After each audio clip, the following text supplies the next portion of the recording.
Welcome to this new episode of the Beachside Podcast. I'm your host, HOD of the BSB. Like, share, comment on the YouTube version, and subscribe to the YouTube channel. Enable notifications to receive all the updates from these episodes and all kind of content on the channel. And of course, follow us on social media and listen to the podcast on Spotify, Google Podcasts, or any other platform. You are welcome.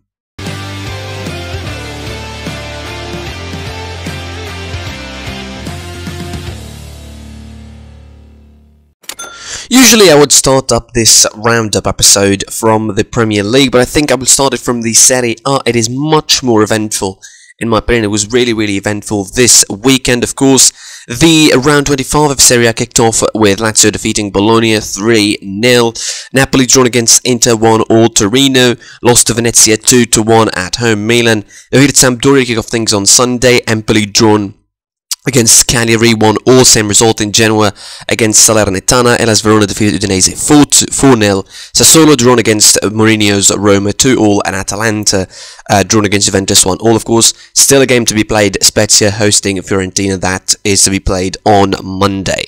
Obviously, I think there's three big axes to focus on in this weekend. Of course, we start with the Saturday game between Napoli and Inter. This game, of course, was coming in a crucial moment, I think, for Inter Milan. Obviously, Champions League game against Liverpool. As far as they're concerned, that's, I think, the bigger sort of fish to fry. Thinking about that result and thinking about that match down the line for Napoli. It was the perfect opportunity to try and capture Inter's momentum and trying to halt Inter's momentum in the league. They definitely seem like a side that is not in good graces at the moment. Inter Milan, of course, their recent form is not exactly that great. Yes, they defeated Roma in the cup, but of course they lost to Milan in the derby before that. So it was a pretty huge opportunity for Napoli, as far as they're concerned, to take the top spot from Inter Milan, and they went ahead pretty early in the game. Thanks to Lorenzo Insigne from the penalty spot. Pretty weird penalty, I think, stupidly awarded, I would say, from De Vrij Osimhen, who returned, of course, and who was a brilliant all around, I think, in this game. Shame he didn't score, but he did everything else aside from that. Edin Dzeko, on the other hand, equalised for Inter Milan and brought them the point. Of course, it wasn't the point that they needed, but it was definitely a better result than losing completely, although in the bigger picture, it wasn't exactly the best of results, and it didn't help their case. Obviously, for Napoli, they will feel...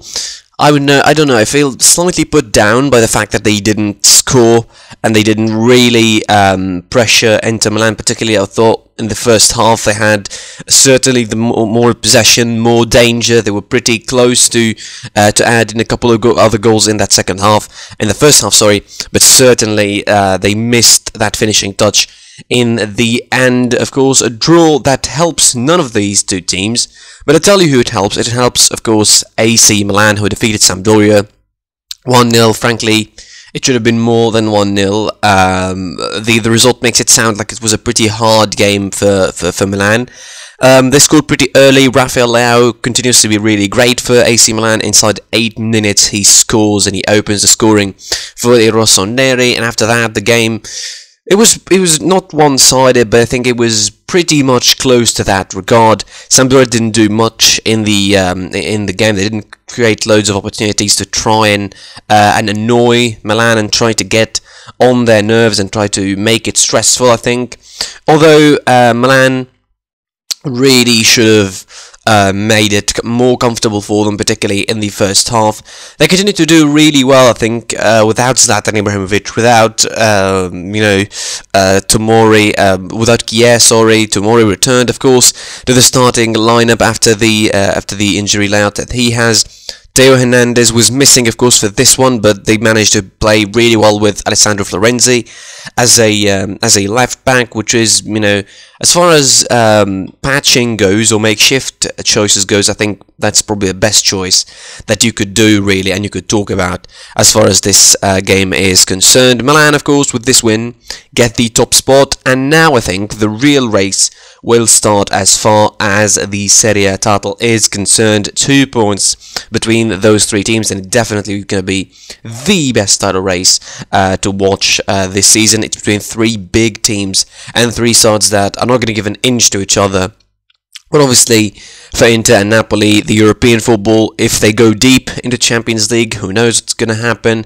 For Milan, of course, they don't have European football. They still have only the Cup to think about as far as other competitions is concerned. So it's going to be pretty interesting to see where this title race will go in Italy. Another race that is exciting, of course, and interesting is the top 4 race, and the 4th spot in particular.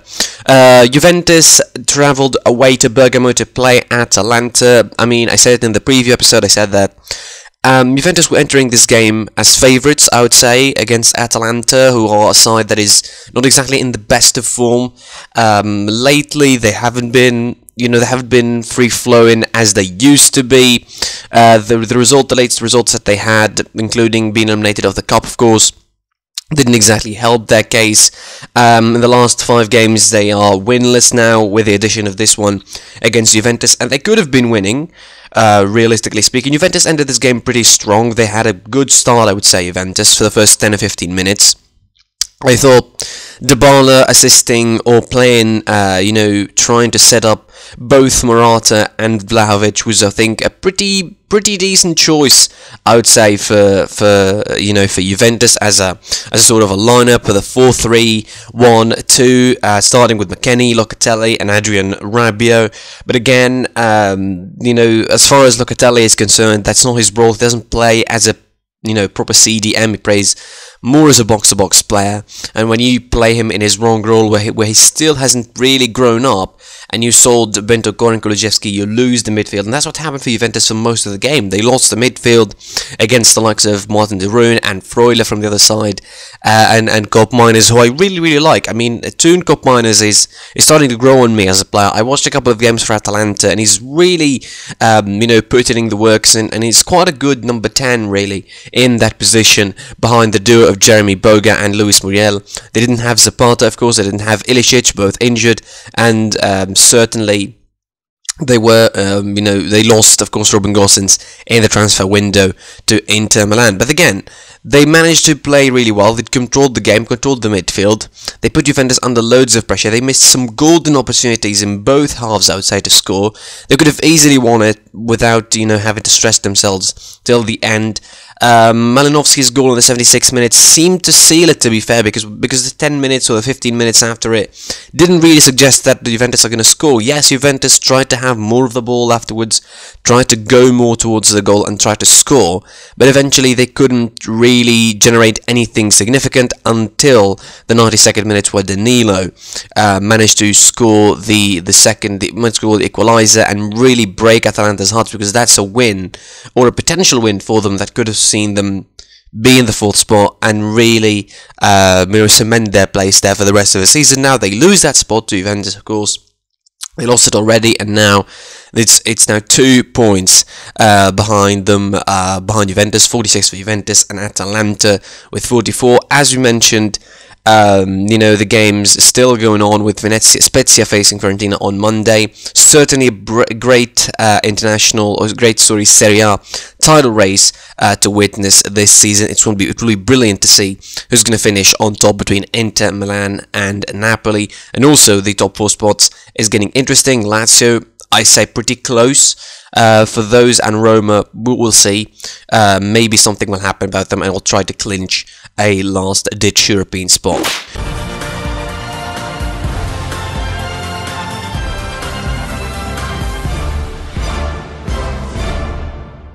Moving on to the Bundesliga now, and clearly, I think, in Germany, the big story is Bayern Munich losing 4-2 to Bochum on Saturday. Of course, before that, the fixture, of course, round 22 for the Bundesliga started on Friday. Leipzig defeated Köln 3-1. On Saturday, Borussia Mönchengladbach defeated Augsburg 3-2. Wolfsburg finally got another win under their belt and started racking up some wins, defeating Frankfurt 2-0. Freiburg drawn against Mainz 1-1. Greuther Fürth defeated Hertha Berlin 2-1, and as we said, Bochum defeated Bayern 4-2. Bayer Leverkusen, with the same result, defeated VfB Stuttgart. Borussia Dortmund managed to get a big away win against Union Berlin in that trip, 3-0, and Hoffenheim defeated Arminia Bielefeld 2-0. Obviously, let's focus on the Bayern Munich result a little bit. It was a pretty shocking one, and coming in a time right before the Champions League time for Bayern Munich, it doesn't really help their case.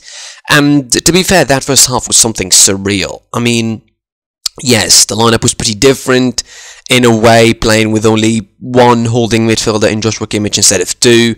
Nicolas Süle and Delta Upamecano as a duo. I think Nicolas Süle's mind, since the announcement of his exit towards Borussia Dortmund, I think hasn't been in the same place. Delta Upamecano, I doubt, I mean, he's still somewhat given some mediocre performances, I would say. Benjamin Pavard on the right and Hernandez on the left. Sven Ulrich as a goalkeeper, of course, with Neuer still being injured and still on the injury list for at least a couple more weeks, is, it's as bad as it could be. And frankly, he didn't make mistakes. To be fair, the goals were none of his mistakes. The defense, I think, for Bayern was horrendous in that first half.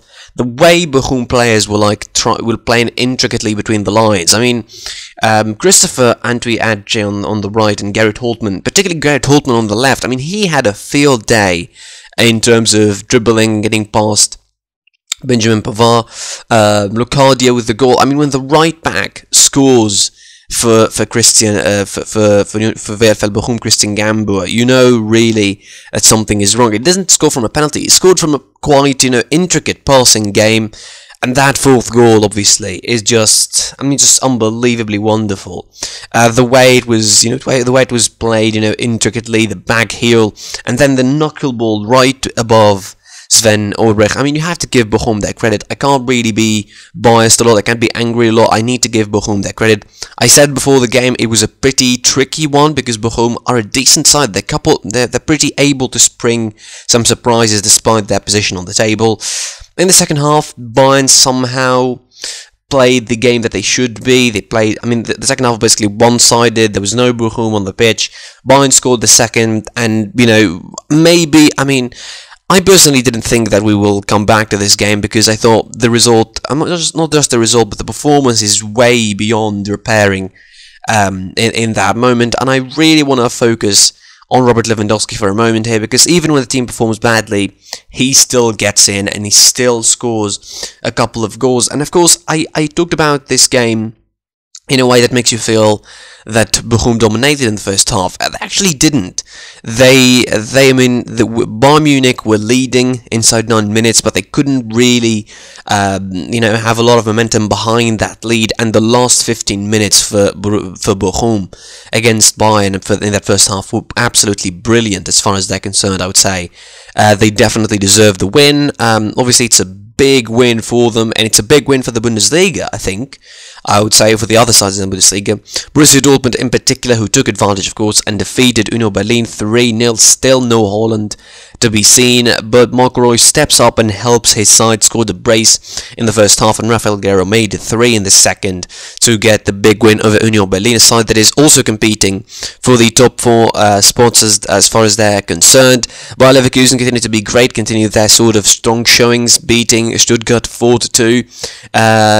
5 points there now from Borussia Dortmund. They still, within a shout of getting a second spot. Maybe it wouldn't make a difference as they're not winning the league, but certainly it will be a better position than third.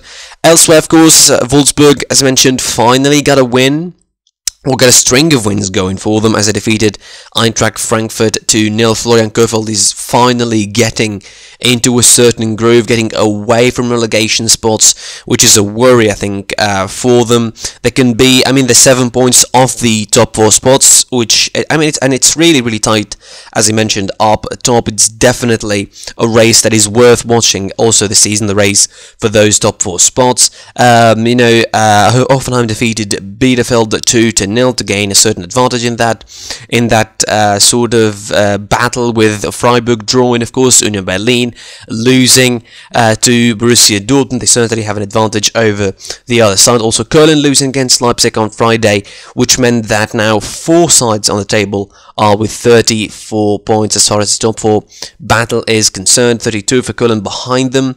Mainz and Frankfurt 31, so it's pretty tight in the middle of the table for those top 4 spots. Obviously, it's a big race for that last Champions League spots. It looks like Leipzig will secure it at the moment, but we don't know what will happen from here until the end of the season. The next round, of course, will be Mainz versus Leverkusen on Friday, Bielefeld, Union Berlin, Augsburg, Freiburg on Saturday, as well as Stuttgart, Bochum, Wolfsburg, Hoffenheim, Köln, Frankfurt. And, Bayern Munich will host Greuther Fürth, that's on Sunday. Borussia Dortmund host Borussia Mönchengladbach, and Hertha Berlin host RB Leipzig.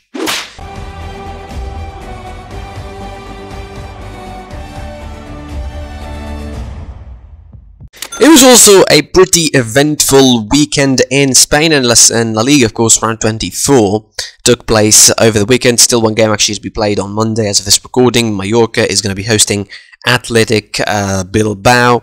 On Friday in Spain, Sevilla defeated Elche 2-0 to give themselves a big boost, I think, in that title race of sorts. They're still 4 points behind Real Madrid, but it's definitely a good result considering the result that Real Madrid had on Saturday against Villarreal. Of course, to kick things off on Saturday, it was Cadiz versus Celta Vigo, Villarreal versus Real Madrid, a 0-0 draw. Rayo Vallecano lost to Osasuna 3-0, and Atletico Madrid defeated Getafe 4-3.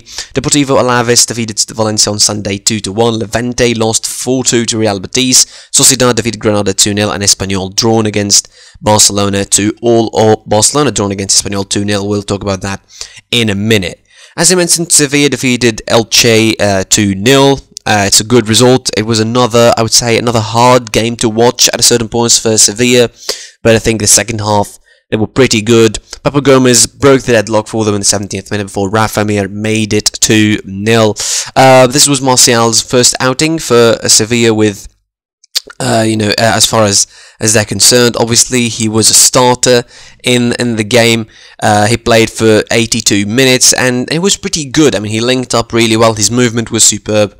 It was a good start for them, a good debut as far as Anthony Martial is concerned, and a good loan spell that probably would give him more confidence, maybe to return to Man United even, or to stay even with Sevilla. Maybe he will choose to stay with Sevilla and continue his career in La Liga and develop there. Who knows? Maybe it will be a better choice for them. So this result for Sevilla, as I mentioned, good win, and of course it keeps them 4 points behind Real Madrid, who drawn against Villarreal 0-0. And that draw and that game in a whole is not exactly the best preview that Real Madrid could have to their game against PSG, or the best prelude, should I say, to their game against PSG. Obviously, without Benzema, it's a big focal point, I would say, for Real Madrid not having Benzema up front, because it changes the whole dynamic of the squad and the side. When you have to play Gareth Bale up front, and we know how Gareth Bale is, and how lacking of fitness, lacking of match sharpness he has been. I'm genuinely worried that this choice will work out against PSG. I don't think it will work out against PSG. I think the midfield for PSG will close down on him, and the defense will close down on him quite well, because again, he's lacking match sharpness, and getting him as a starter in a game like that against PSG in the Champions League will be a big money move, but it will not pay off quite nicely, I would say. I mean, the first half was not that good for Real Madrid. I think Villarreal dominated the game of sorts in that first half.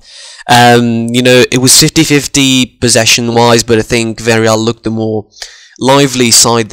Whenever they had the ball, they pressed Real Madrid really high, but whenever Real Madrid had the ball, they always tried to look for that just one long ball towards Asensio, or towards Gareth Bale, or towards Vinicius, trying to make a quick transition. But I think Villarreal, with that 4-4-2 system and set up for the day, they were pretty tight, and they closed down, and they didn't allow spaces for those quick transitions and for those runs, particularly from Vinicius down that left-hand side, who tried hard, and definitely wasn't successful. Villarreal tried a couple of opportunities, of course, particularly on the right-hand side of Real Madrid's defense. Chukwueze, I think, was really good as well against Marcelo, which is another loss as far as Real Madrid are concerned when Ferland Mendy, if Ferland Mendy is not available for the game against PSG as well. So in the second half, this game got, understandably more exciting, I would say, as far as Real Madrid are concerned, and they certainly upped their game, and they got more aggressive as far as attacking is concerned. Obviously, they started making substitutions. Luka Jovic was introduced, Rodrigo was introduced, Luka Modric, who didn't start, was introduced, Eden Hazard was introduced. But definitely all of these choices and all of these substitutions didn't make any difference, although Real Madrid missed a golden opportunity late on after Hazard went head-to-head with Geronimo Rulli, the goalkeeper from Villarreal, and he chipped it over him, but it only hit the crossbar. Then Nacho Hernandez tried on the follow-up, but the defense did really a good job about it. It's not a result that will help Real Madrid prepare their game against PSG. It's not a result that will fill the fans with hope. But obviously, as far as La Liga is concerned, they're still leaders. They're still 4 points ahead of Sevilla. It's a good cushion, but not the greatest of cushions, I would say, as far as Real Madrid is concerned. The other side of Madrid, Atletico, defeated Getafe 4-3 in a crazy game, and I mean crazy in a really good way. 4-3, the first half was 3-3 for as far as Atletico Madrid is concerned. They went ahead 2-0 inside 27 minutes, but they lost that lead in the space of 12 minutes in that first half. 3-2, Enes Unal with a brace from 2 penalties, Borja Mayoral equalising at the 30-minute mark, and Angel Correa making it 3-3 in that first half, then Felipe getting sent off. But somehow, despite that, Atletico Madrid held on and sort of went and weathered the storm of Getafe's chances in that second half and managed to and score the fourth, thanks to Mario Hermoso again, who after the game against Valencia, he scores again for Atletico Madrid and gives them the win against Getafe. Obviously, in a season like this for Atletico Madrid, you can't ask for more than just winning, I would say, with the standards that they're in right now, but conceding 3 goals in the space of one half, that's the first time it happened since the inception of the Wanda Metropolitano, since Atletico started playing in the Wanda Metropolitano. It's a really, really weird stat to think about, aside that its results used to be 1-0s and 0-0 and all of that. It now turns into a 3-3 and a 4-3, and they concede 4 against Barcelona and 2 against Valencia and 3 now against Getafe. These are like 9 goals in 3 games. It's a weird stat for Atletico Madrid. It's a weird way for them. Elsewhere, of course, Betis continued their strong showing in La Liga, defeating Levante 4-2. Real Sociedad continued their good results as well, defeating Granada 2-0. And then, of course, the Barcelona derby, the Catalan derby between Barcelona and Espanyol in Barcelona. And Barcelona started really strong in this game. Taking the lead as early as second minutes thanks to Pedri, was a pretty good sort of start to the game. Then you have Espanyol sitting back and defending, tried to play on the counter. They didn't do much until the 40th minute when Sergi Darder equalised, of course, after a good ball from Raúl de Tomás, who was, I think, the man of the match, in my opinion, for Espanyol had they won the game. Scored the second goal in the second half, and Barcelona didn't look that good, particularly, I would say. They were missing all sorts of chances. Luuk de Jong was missing chances. Jordi Alba was choosing to cross instead of shooting at certain opportunities, and Barcelona didn't look very, very sharp, in particular, despite having more of the possession and obviously more of the chances. Espanyol scored the second, and it was a pretty big struggle for Barcelona, and it was almost ended in a catastrophic way after Gerard Piqué was sent off for an argument with Nicolas Melamed, the Espanyol player. But right afterwards, in the 96th minute, Luuk de Jong managed to make it 2-2 and bring the result to a draw for Barcelona. It's a big result. It will make a difference because they're still in the 4th position instead of dropping down to the 5th spot. Sociedad obviously with 1 point behind them on the table, Villarreal with 2 points, 3 points behind Barcelona. They're still pretty tight as well as far as the 4th spot is concerned in La Liga. Again, big results, big eventful weekend as far as Spain is concerned as well. When you think about Sevilla, you know, winning, Villarreal halting Madrid to a draw, and obviously Barcelona getting that late draw and dramatic draw against Espanyol in the Catalan derby. Of course, one game is still to be played. Mallorca is still to be facing Athletic Club on Monday.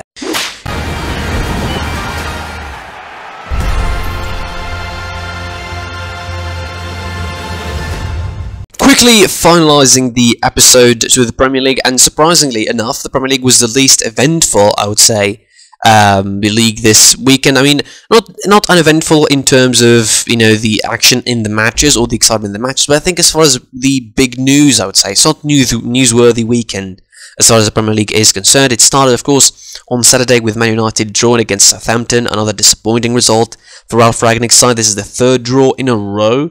The draw against Middlesbrough, then the draw against Burnley, and now another one against Southampton. And basically, Southampton really continued the game they played against Spurs. It was a really good game as far as Southampton is concerned. They pressed Man United. The first half was certainly decent for Ralf Rangnick's boys, but I think the second half was pretty atrocious in parts. Southampton could have gone and won the game, frankly, but they missed loads of opportunities, of course. Sancho scored, which is a positive, I would say, but as usual, you know, the clean sheet is robbed, I think, as far as De Gea is concerned, and a defensive mistake caused you know, Che Adams and gave him the opportunity to equalise for Southampton. It was a big result as far as Ralph Hasenhüttl is concerned. Winning against Spurs, drawing against United at Old Trafford is a pretty good result, and they pull in a double of sorts because they've drawn against Man United both games this season. Brentford drawn 0-0 against Crystal Palace at the Community Stadium, and then of course Everton defeated Leeds United 3-0. Lampard's first Premier League victory after losing against Newcastle last time out, or drawn against Newcastle, actually losing against Newcastle 3-1. The win against Leeds United, I mean, it couldn't come against a more you know, or a better side for Everton. This win, obviously Leeds United, they will play as Leeds United, they will try to be as Leeds United. Everton were pretty good in their setup. Donny van de Beek starts and had a decent game by all standards.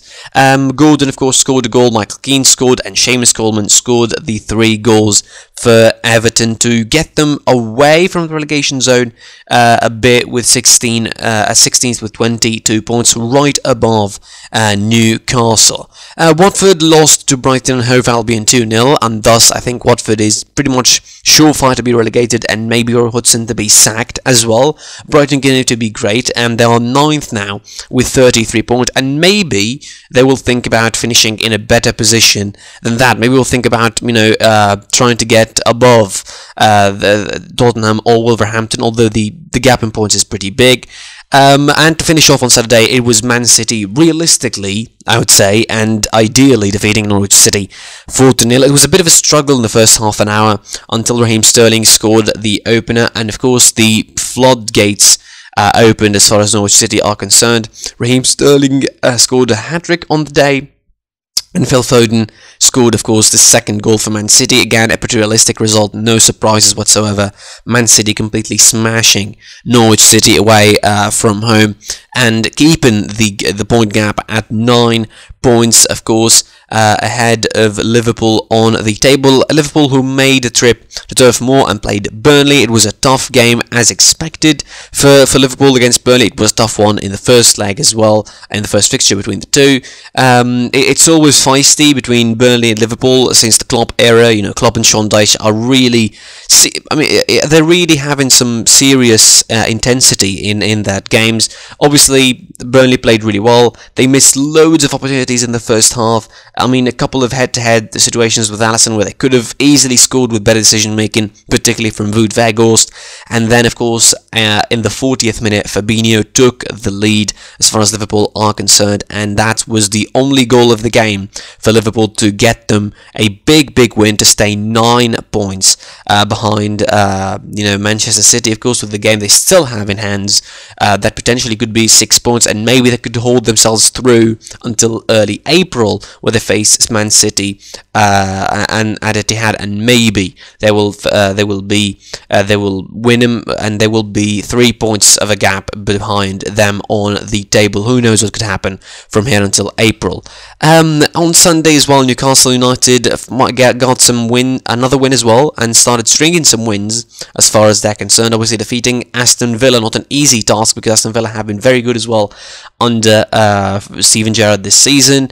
A good win, another great result, another result where Newcastle's best man is Kieran Trippier. This is now 3 wins in a row for Newcastle in the Premier League, which is really, really surprising. 4 matches there they didn't lose them, or 5 matches they didn't lose them now in the Premier League. They got they got now 11 points at the last 15, which is a big change as far as Newcastle is concerned. Obviously they're now above the relegation zone, just above the relegation zone, 4 points ahead of Norwich City. Obviously they have a game in hand as well, so I think the chance that Newcastle may make the big survival this season in the Premier will start their project from next season. Tottenham lost to Wolverhampton, another loss at home again. What is going on with Tottenham? Nobody knows really. It pretty much was the continuation for the game against Southampton. I mean, if you watch the game and you watch the 2 goals that Tottenham conceded, it's pretty much, the same kind of mistakes that they made against Southampton. Too much ball watching, particularly in the second half. I mean, ping pong between Davinson Sanchez and Ben Davies, and then it was into the net, of course, and Leandro Dendoncker took advantage and scored the second after Raul Jimenez managed to make it 1-0 as early as 6 minutes. And in a top 4 related battle, obviously West Ham United, drawn against Leicester City away from home 2-2, and salvaged a draw thanks to Craig Dawson in the 91st minute after Jared Bowen gave West Ham the lead. Leicester City equalised and then made it 2-1 thanks to Ricardo Pereira, but obviously they couldn't hold on until the end as West Ham equalised. Obviously, just to wrap it up, all the sides that are playing for the top 4 spots, basically had bad results. West Ham drawn, Man United drawn as well against Southampton, and Tottenham lost against Wolves. Wolves who may enter the fray as far as the top 4 battle is concerned. Arsenal, of course, didn't play against Chelsea. They were supposed to play, but Chelsea on the FIFA Club World Cup. They won that competition, by the way. Congratulations to them. That's it for this episode, of course. I'm your host, HED of the PSP. Please like, share, and subscribe, and comment, of course, on the YouTube version. Enable notifications to receive all the updates, and also follow us on social media. The link's in the description, and listen to this podcast on Spotify, Google Podcasts, or any other platform. And until next episode, I'm your host, HED of the PSP, and goodbye. Closed doors, I'm a fool for your love.